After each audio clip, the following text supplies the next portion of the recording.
Alors, مرحبا بكم في هذه الكبسولة الجديدة اللي غادي نشوفو فيها لا لينياريزاسيون الإخطاط. دونك أكوا سا سير، لماذا الإخطاط؟ نبداو بالتعريف كما يلي. Linéariser une expression trigonométrique revient à réécrire cette expression sous une forme qui ne contient plus d'exposants. Le calculateur permet grâce à divers procédés de linéariser de nombreuses formes d'expressions trigonométriques. Les expressions trigonométriques sont des expressions qui font intervenir les fonctions sinus, cosinus et tangente. Donc الهدف ديال اللينياريزاسيون أو الإخطاط هو بكل بساطة عندنا تعابير اللي هي مثلثية تحتوي على السين الكوسينوس أو التونجونت. pourquoi pas. إذا إعادة كتابتها بدون أس، يعني التخلص من الأس في كوسينوس أس 3 دو إكس والسينوس أس 3 دو إكس إلى آخره، أو كوسينوس أس 2 أو كوسينوس بصفة عامة كوسينوس أس n أو sinus أس n أو tangente أس n.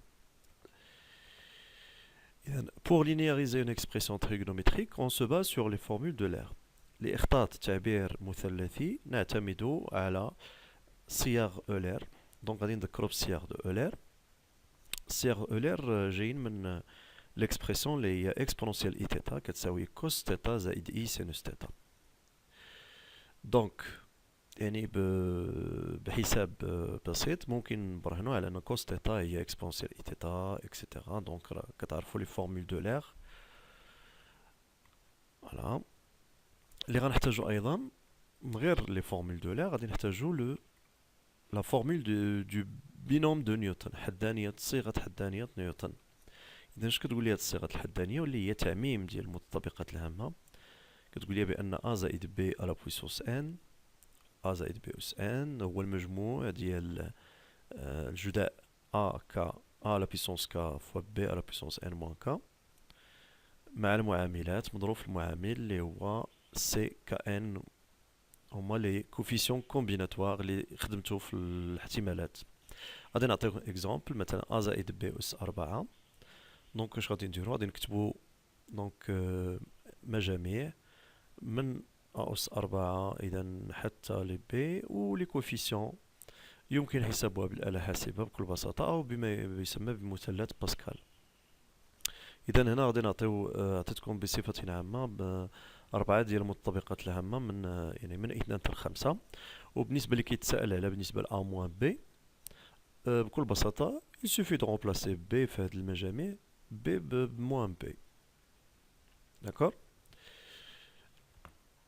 فوالا إذا هاد الجوج إذا فورمول دو بينوم دو نيوتن و لي فورمول دو أولير هما لي مهمين. هنا غادي نعطيو واحد لي فورمول تريغونوميتريك اوزويل دو لينياريزاسيون اللي درتو السنة الأولى بكالوريا، اللي هما إخطاط كوسينوس أس 2 و سينوس أس 2. لاحظوا معايا دونك هادو الصياغ اللي درتو السنة اللي فاتت في الحساب المثلثي، وكذلك الجداء دو كوس فوا سينوس إلى آخره. هنا غندوزو بصفة عامة. دابا ندوزو مثلا الإخطاط كوسينوس أس 3. لاحظوا معايا عوضنا بصيغة أولير كوسينوس أس 3. إذا باستعمال بينوم دو نيوتن من السطر الأول للسطر الثاني قمنا بنشر هذه المطابقة الهامة، ثم بعد النشر نعود مرة أخرى باستعمال صيغ أولير عفوا، نعود إلى القيم بدلالة كوسينوس وسينوس. لاحظوا معايا الهدف وصلنا له، انطلقنا من كوسينوس أس 3 وفي الانتهاء اذا وصلنا لواحد التعبير مثلثي اللي ما بقاش فيه الاس. احنا ما سوقناش في الزاويه لداخل واش غادي تضرب ولا الى اخره. المهم عندنا الاس تم حذفه. هذا بالنسبه للكوسينوس أس 3. اذا كندعوكم انكم توقفوا الفيديو مثلا الا بغيتو تفيريفيو بوحدكم. سينوس أس 3 كذلك، نعم عندكم الريزولتا. ممكن توقفوا الفيديو وتاخذوا ورقه وستيلو وتجاوبوا على نفس مع الانتباه إلى صيغة السينوس مختلفة على صيغة كوسينوس. مثال آخر كوسينوس أس 4 هو، ثم سينوس أس 4، ثم مثال أخير اللي غادي ناخدو اللي هو كوسينوس أس 2 مضروب في سينوس أس 2. لاحظوا معايا عوض كوسينوس سينوس باستعمال صيغ أولير وفينالمون par la suite je ne donne que les résultats ما غاديش نعطي النتائج ويمكن لكم نتوما تفيريفيو.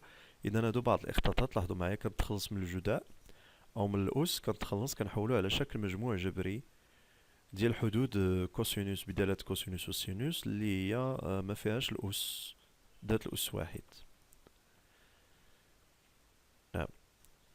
اذا فاش كيفيدنا هذا الاخطاط؟ لماذا هذا الشيء كامل؟ اولا تفيدنا الاخطاط في ايجاد تعابير لمثلثيه. ثم on utilise la linéarisation pour calculer des primitives لحساب تفيدنا ايضا لحساب الدول الاصليه للدول المثلثيه لاستعمالها بطبيعه الحال في التكاملات مثلا en faisant intervenir des fonctions circulaires. Par exemple une primitive ديال كوسينوس 3 لاحظوا معايا غادي نرجع باش نوريكم. اذا كوسينوس اس 3 لقيتها هي كوسينوس 3 اكس زائد 3 كوسينوس اكس. اذا انا ممكن نلقى الداله الاصليه باستعمال اخطاط كوسينوس اس 3 اللي هو من الصعب انني نلقاه مباشره باستعمال فقط كوس اس 3. من الصعب انني نلقى داله اصليه. اذا الداله الاصليه هي كالتالي ناقص 1 على 12 سينوس 3 تي ناقص 3 على 4 سينوس تي وبالتالي يمكن حساب التكامل مباشره. نعم. إذا شكرا جزيلا على حسن مشاهدتكم. ميرسي دو فوتر اتونسيون ونتلاقاو مع كبسول تانية إن شاء الله. اللي عنده شي سؤال qui a une question donc il peut la poser donc dans un commentaire. Merci et à bientôt.